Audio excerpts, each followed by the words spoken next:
Hi, everyone, and welcome to State of State. This podcast is presented by betonline.ag, your number one source for all your sports info, stats, news, and analysis. Get the latest odds and lines, including the latest player reports for this year's NBA playoffs. BetOnline is always your sports information headquarters. We have you covered for all your sports wagering needs, whether it's the NBA, Major League Baseball, the NHL, right to UFC, and boxing. BetOnline is the fastest and easiest way to get your betting info, including live betting options, plus your favorite casino and card games that you can play right from your home. Head to betonline.ag today or use your mobile device to get in on the action. Be sure to use our promo code BELIEVE, that's BLEAV, to receive your 50% welcome bonus on your first deposit. State of State is presented by BetOnline, where the game starts. Also, State of State is a proud supporter of Blue White Outfitters. Blue White Outfitters was created as a retail shop meant to highlight the confidence, competitiveness, and fearlessness of the elite athletes found throughout the history of Penn State University. All sales from Blue White Outfitters directly benefit Penn State student athletes. Visit www.bluewhiteoutfitters.com today.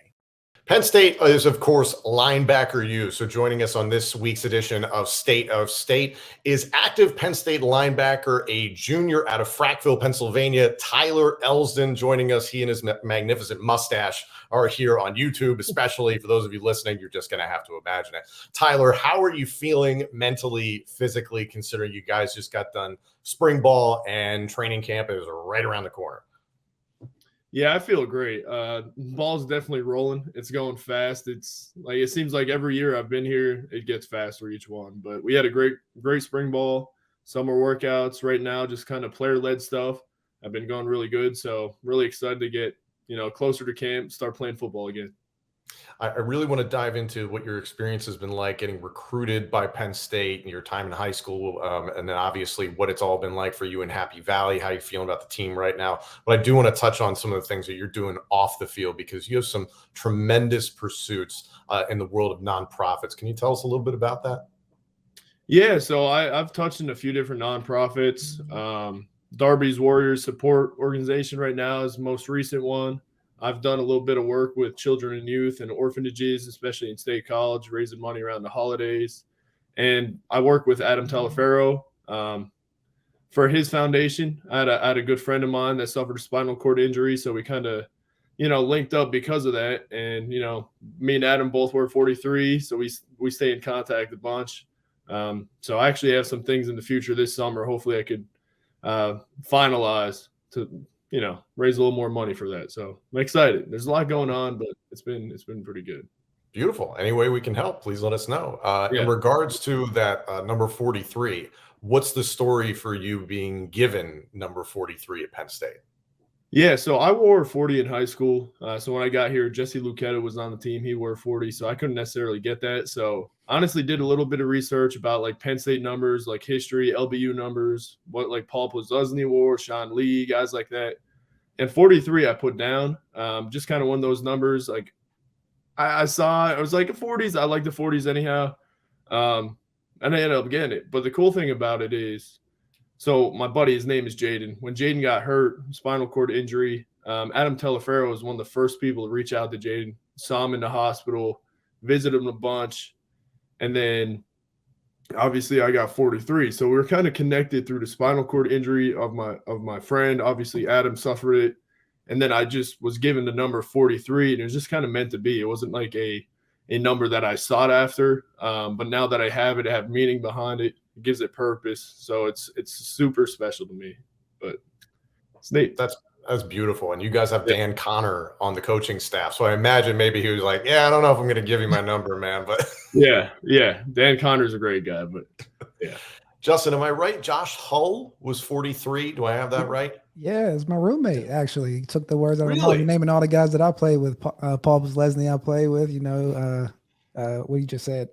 Sean Lee. We came in the same recruiting class all the way through. So yeah, that Linebacker U, strong tradition. With that, can we stay on the Darby nonprofit a little bit? Can you explain a little bit more of that excursion or like the nonprofit aspect of that? Because it's pretty interesting. I think the people should hear more about the details. So, absolutely. So it's kind of like presented to me by a guy, and it was the Champs Rise is like organization that kind of sets players up professionally and collegiate athletes with different nonprofits. So they reached out to me and they're talking about this Darby's Foundation. And, I did a little bit of research. Obviously I'm a big supporter of our like service members, United States military. I have had families and friends now that are currently in. So super special to me. And when they reached out and they said, is this something you'd like to support? I was absolutely. I love the outdoors as well. So it's kind of the military to outdoors. And obviously, like we play football, there's a bunch of alpha males, military alpha males, because kind of everything kind of mixed in together. So what they do is they raise money, and then service members and veterans, they kind of take them on like outdoor excursions, hunting trips. It could be fishing, deer, turkey, wild, like waterfowl and stuff like that. So there's a bunch of different things they do. But I think they've had over a couple hundred last year. They plan on growing even more to like host more, service members. And they're currently building a lodge. So it's going to be like a full-on experience for these people to come in, enjoy a weekend, maybe even a week, just really kind of help the process of transitioning from military life back to civilized life, if you will, and just kind of like a rehabilitation thing. That's one thing I always tell guys. I love fishing now. I love hunting.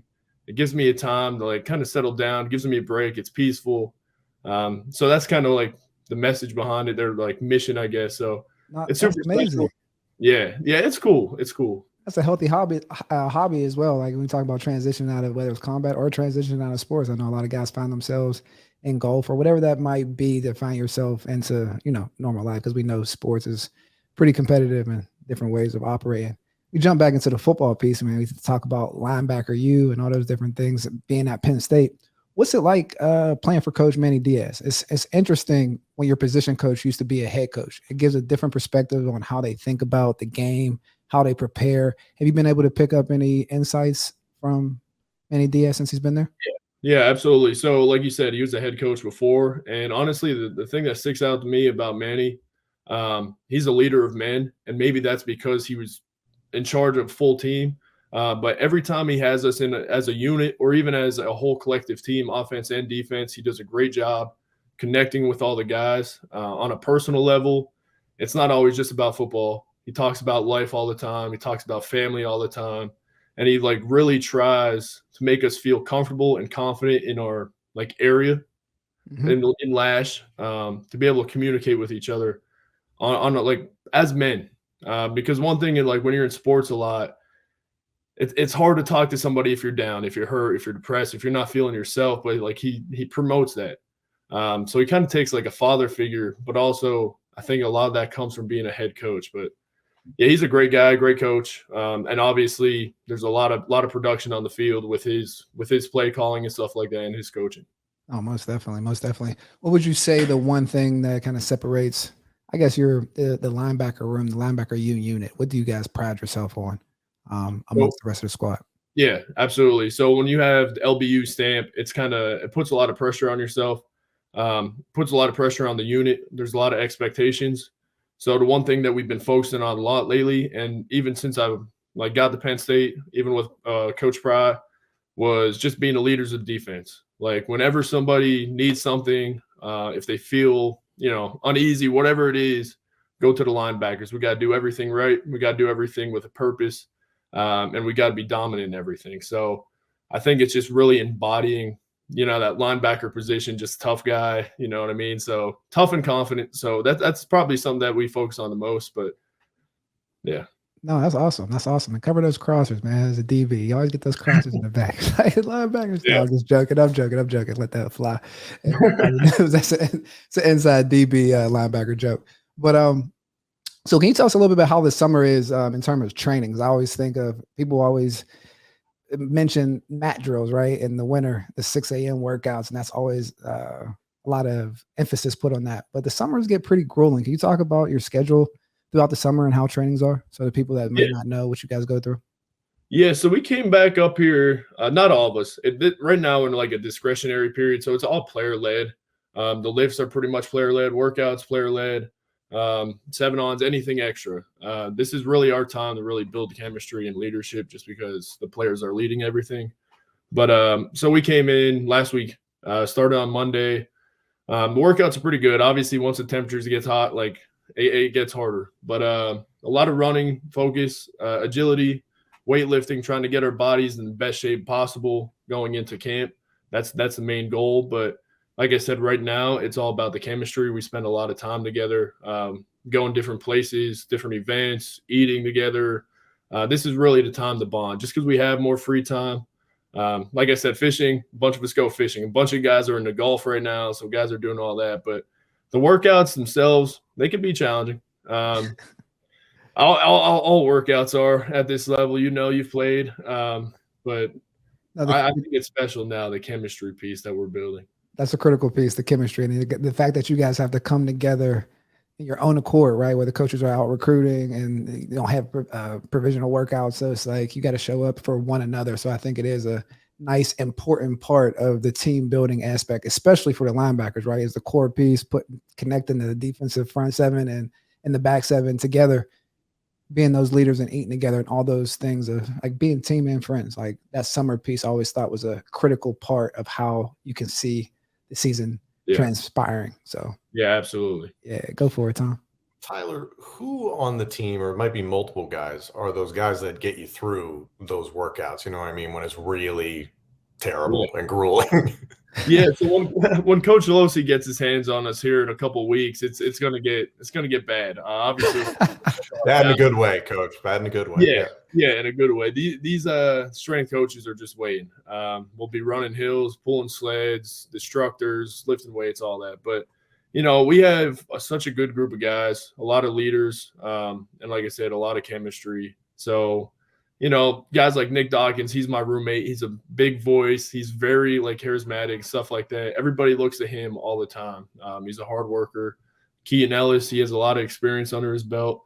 He's another great guy. Dom DeLuca, play linebacker with him. Great leader. Olu Fashanu. I could just keep naming guys.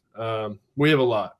There's a lot of young kids too that are stepping up, and usually you got to kind of pull the young kids along, but these guys are right at your hip. So we have a good thing going on right now. Nobody's really falling behind at all in any way. So a lot to look forward to. So that's great to hear that nobody's falling behind, because the expectations obviously are huge for this upcoming season, even from the outside. Who knows what it's like on the inside?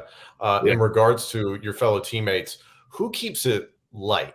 When like as I was mentioning, when things are tough, who's the ball buster? Who's keeping things light? Devon Elise is a guy that I think of right away. Honestly, the whole defensive line, there's something different about defensive linemen. They just like to have fun. They go hard. They're violent, man, but they like to have fun.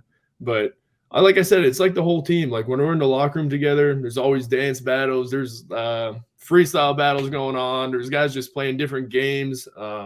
So it's just fun. We have a lot of fun on this team. So yeah, I can't really even pick a specific dude. I go in the locker room, no matter who's in there, I'm having a conversation, a healthy conversation. I'm having fun. I'm joking around.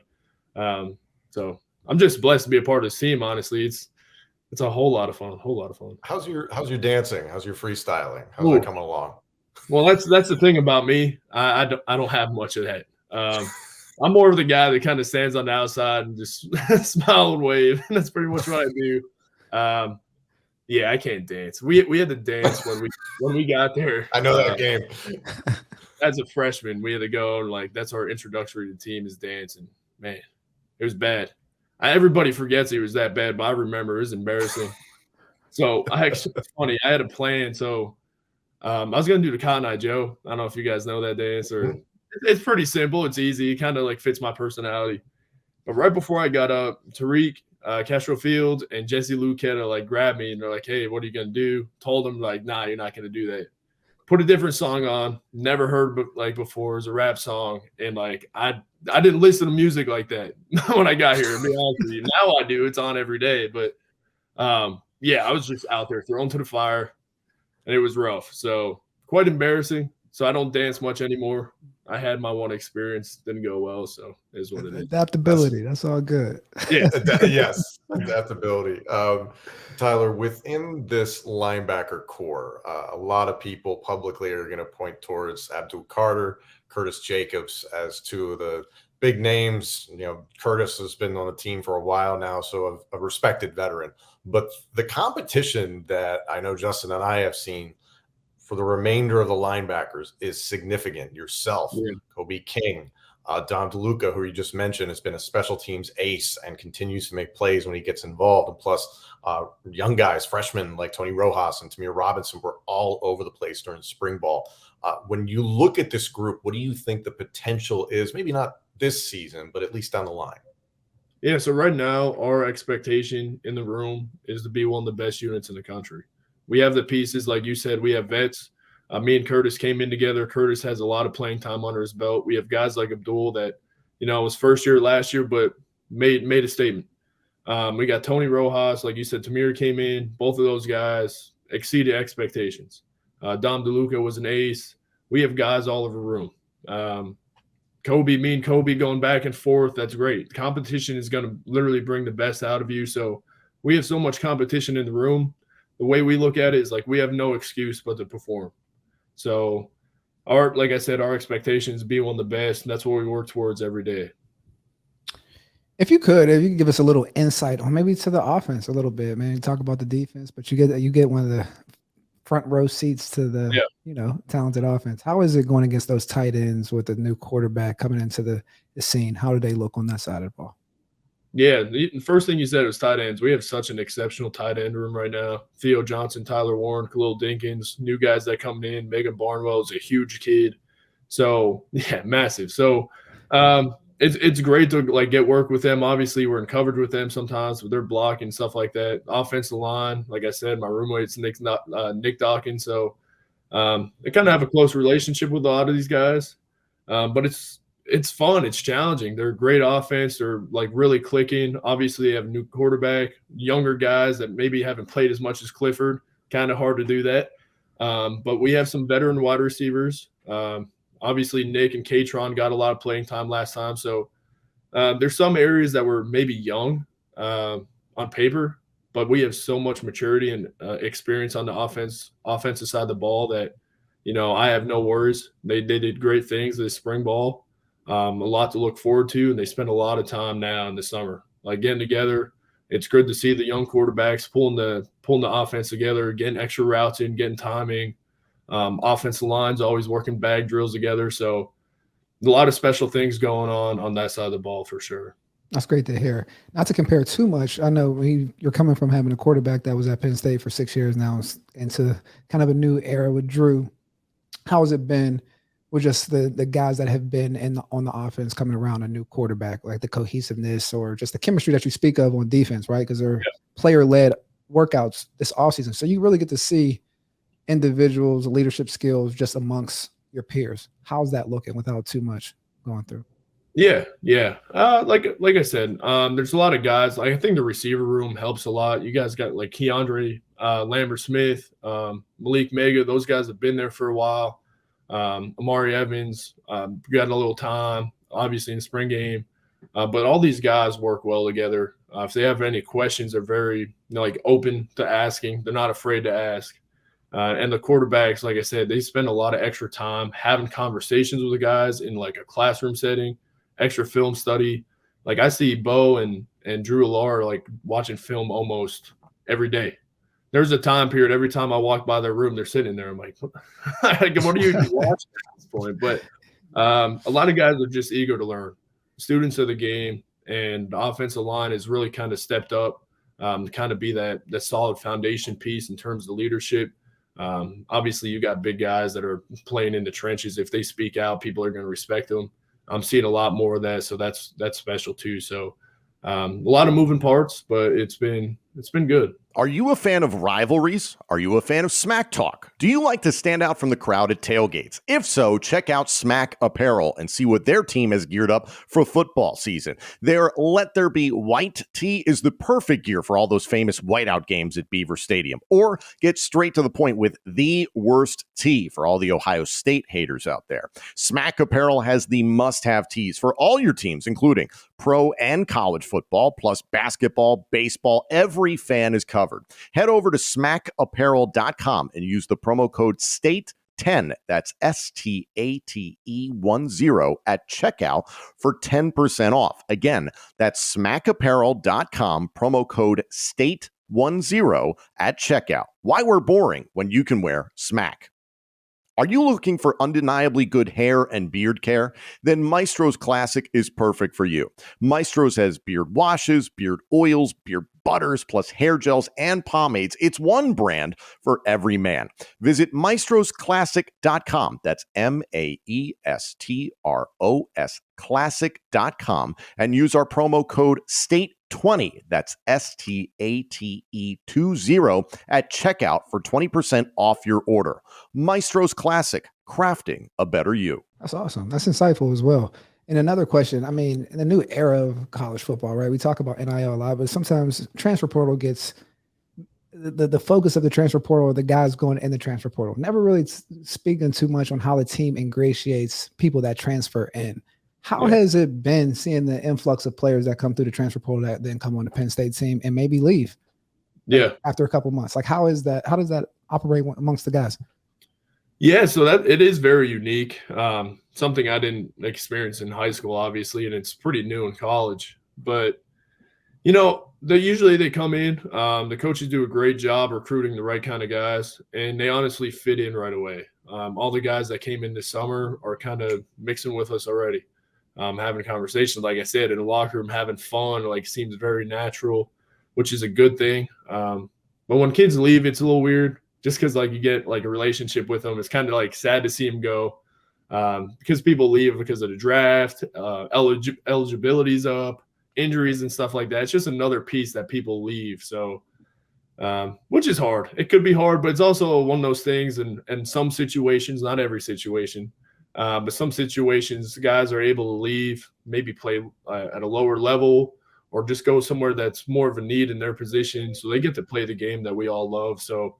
There's some good things of it, and there's some bad things. I will say it also creates more competition, and because if you're not performing on the field, pretty much just get anyone. You know what I mean?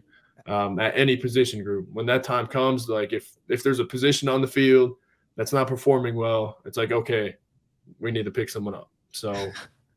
It's a little add piece there, but yeah, it's the reality of that shock value of free agency to an extent, right? Because I know a lot of guys get intro to that in the NFL. You mentioned before coming on, like, hey, this is the first time happening. It's a lot of guys' first time happening. So you get to the NFL and you're like, everything's cool. It's like, nope, a trade happens. Someone gets released and there's a new starter the next week. So, I mean, there's a level of, like you said, it makes it to where iron sharpens iron. Guys got to stay on their toes and recognize that there's a business function behind what's going on in terms of the product that's put on the field. So like that's connecting. And I think that, like you said, that's valuable. Yeah. Be able to take full advantage of what's going on. So yeah, for sure. Happy to hear that, man. Tyler, as I was mentioning, you've got Dan Connor, his number 40, you can't touch at the moment, but Dan Connor is a part of the staff, obviously a legendary Penn State linebacker. Are there other former Penn State linebackers that you've been in communication with since you got to campus and join the team that have helped you learn and grow to this point? Yeah, so a big one is another 43, Brandon Short. We spent time talking all the time, and he's such a great dude. Was a great football player, but he's such a great dude. It's just recently in Pittsburgh. He had a gala, went down there for his foundation, which is another foundation, is another thing, but spent time with him. He's really, really good dude. He helps me with like insight in terms of football, in terms of leadership, in terms of post-football in life and stuff like that. So he'll reach out, ask how I'm doing, and I'll do the same to him. So he's been great. And then like Dan Connor, like that was a guy like I looked up to, and then obviously having him on staff, being able to talk to him about his experiences, and then just kind of like relate what I've been doing on and off the field to things that he was able to do. And it's kind of cool to see. Is like, I guess it's kind of cheesy, but like one of your heroes growing up, you're kind of living a similar life, if that makes sense. So it's super cool to stay in contact with alumni, and obviously at Linebacker U, like there's great linebackers to look up to and talk to. So it's been good. I got to meet Paul Posluszny. He probably doesn't remember. It was very brief before game, but like that was so special. He went up, shook his hand. I was like, man, that's like, this is crazy for me, but legend. I'm doing something similar that he did. We both played at Penn State, both played linebacker. So yeah, it's cool. When you were playing the game growing up, when you were young, when you were in high school, did you see yourself developing into the type of player that you are now? Because when I see you on the field, you're very much the classic Penn State linebacker, thick neck, taped up hands, eye black all over your face, dirt all over your uniform. It reminds me of Puz. It reminds me of Dan Connor and all those names that we've just mentioned. But was that your style growing up? Yeah, so it was always like that. I remember it's probably 5th or 6th grade, way back when, but I tried gloves on for the first time, and I don't know why. Just random day, I just tried gloves on, and I ran the football a little bit, a little running back action here and there, but I kept fumbling the ball. And I remember my dad, he was an assistant coach at the time, came over to me, ripped the gloves off, and he was like, "No, like you're never gonna wear these again," blah blah blah. And here we are. I'm 22 years old. I'm at Penn State, and I still don't wear gloves. So it's just kind of like something I was always, And then I started this bloody knuckle mentality thing, BKM. That's what I call it. I've read in my tape in high school. And I played the similar, taped the wrist. High school, I didn't even tape my fingers, just the wrist. But I always played very similar. And honestly, it's because of my area. Cold region, it's all downhill football. We won a district championship. We didn't throw the ball once. But it's always like we had a couple mud bowls. It was just very gritty. And obviously a lot of guys don't get to play at this level. So it's just a lot of tough kids that half of them end up in trades and half like end up in the military. So you just got a bunch of tough kids, blue collar guys. So it's just what I've been around, what I'm accustomed to. And then like Gino Capone, he played linebacker at Penn State as well. He went to North Schuylkill, and he had the neck roll and stuff like that. So it's just kind of, I guess it's just kind of in my blood now. Man, you just wound up at the perfect place. You really did. I mean, you got the blue and white in your DNA. That's beautiful. Yeah. No, I'm not attempting to get you in any trouble with Coach Franklin or anybody else, because anytime he hears players, he said in the media, is like, if you're talking about, making the Big Ten title game, college football playoff, national championship, he's gonna press that down. But I imagine in the locker room amongst yourselves, there's a lot of positivity right now. Yeah. The whole college football world is talking about what Penn State could be this upcoming season. How do you guys manage that outside noise and just try and compartmentalize? Yeah, like you said, people say, what could we be? So we recognize that. It's like, what could we be? We're like going to be what we like strive to be in every day, how we approach things. So we have lofty goals and expectations. Every team should. We do focus, and Coach Franklin harps on it all the time, one day at a time. Like right now, main focus I already talked about is the chemistry and making sure when we get into camp that we gel together perfectly, and everything kind of takes care of itself at that point. So, a lot of guys are seeing a lot of praise in social media. A lot of guys are, mock drafts. Obviously, Penn State wins and losses going into next season. I personally call that stuff rat poison. All of it. The good and the bad is rat poison. If you're looking too much good, it's going to bring you down. If you're looking too much bad, it's going to bring you down. So you just got to be in a middle ground. You got to stay hungry, but you also got to give yourself flowers now and then. I feel like we do a good job at that, and just keep building off each other. Obviously, build off of last season, but just focus on today.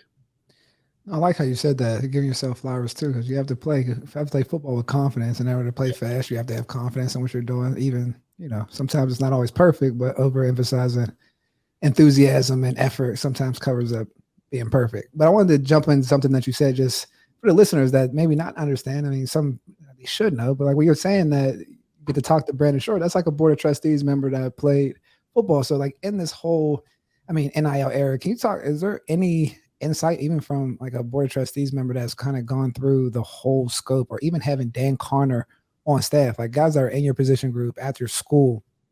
Like, I mean, it's just a really cool opportunity. But just sticking on the Board of Trustees member, anything from his perspective that kind of gives you a different outlook on how to navigate the Penn State waters? Yeah, so we didn't jump into it too much. One thing I will say, he just kind of reminds me to constantly be a positive image. Just because, like, obviously, like me and him talk. He's on the Board of Trustees. He knows people at that level, but he also has an outreach to hundreds of thousands of people. And he just said, like, constantly, like, promote yourself in a positive way, be a good man, shake people's hands, look them in the eye. And just really, which is going to help me develop into a better man down the line. So I'd say, honestly, in NIL in general, it's allowed me to really express myself in different ways, and just develop my social skills, my communication skills, and, you know, a bunch. I've met a lot of people that kind of work in the health policy world, which is what I'm studying. And they've given me a lot of insight. It's kind of helped me get ready for internships. Had a couple offers there. So it's helped football wise, it's helped education wise, and it's helped like personal development. So it's all been pretty good so far. You love to hear that. I mean, just for the listeners tuning in, I mean, that's like some of the benefits of the different avenues of NIL, right? Whether you're connecting with a Board of Trustees member or a player that's on staff is right there being a Buckus Award winner that's able to give you advice on how to shuffle and hit the hole right and taking on contact. What are your expectations for this upcoming season? Yeah, so my main expectation is to just dominate each game. It was my first year playing last year, starting last year. It was the first time getting a lot of snaps. So the speed of the game felt fast sometimes, I'll be honest. But one thing I noticed while even in high school, when I was a freshman, the game seemed super fast. By the time I was a senior, it felt super slow. So just continuing to like do my film study, continuing to get reps, continuing to ask questions. I hope the game slow down. The game will slow down. That's what I practice towards. And then that'll allow me just to play the game freely. Don't think too much. I'll have another year of, you know, the system under my belt. So I won't have to like learn on the fly. Obviously, there's something new to learn every day. But when you get the majority of it kind of in your back pocket because you've already been there, done that, you could play faster, play smarter, and just kind of like help everyone else around you. So, and obviously, I want to be a leader on the defense. I want people to look at me and be like, this guy knows what he's doing. He could play hard. He could get the job done. So continuing to build relationships on the team and just kind of pushing everyone to be a better version of themselves. Amazing. Tyler, that's excellent. We really appreciate you joining us here. Obviously, the legacy of Linebacker U is in very good hands. Like I said, I think you fit perfectly into the DNA of what a linebacker at Penn State has been for a number of years and probably will continue to be. You're in a fantastic core of guys right now. So thank you very much for everything that you're doing. And good luck with these workouts this summer. They sound just awful, and I'm really glad I'm not doing them. Thank you. It helps me get my summer body ready. You know what I mean? You get that farmer's tan. Yeah. Farmer's tan is going to be there, but, you know, try to get this belly off me, my winter belly. So I'll be ready for the beaches here shortly. There you go. Okay. Thanks for joining us, Tyler. We appreciate it. Thanks, Tyler. Appreciate it. Thank you all so much for joining us. This episode and our entire library of shows is available now on YouTube, Apple Podcasts, Spotify, Google Podcasts, TuneIn, and wherever else you get your podcasts. And of course, let us know what you think of the show on Twitter @TheKing1 and @TomHannafin. State of State is presented by Bet Online.